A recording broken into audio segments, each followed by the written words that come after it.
చూడురా చిల్లరగా లేక రోడ్ల మీద పతంగుల కోసం మన యూట్యూబ్ తో ఇజ్జత్ తీస్తున్నాడు రాడు. అరే ఏమంటున్నావురా? ఇక్కడ ఇన్ని పతంగులు ఉండగా ఇంకెందుకు కూర్చున్నారా? అరే నీకేం తెలుసా? 10 మందిలో దుంకి పతంగ్ పట్టుకుంటే ఆ కిక్కే వేరు.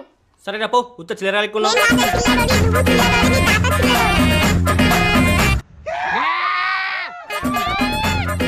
చెప్పకుండా అట్లేసానా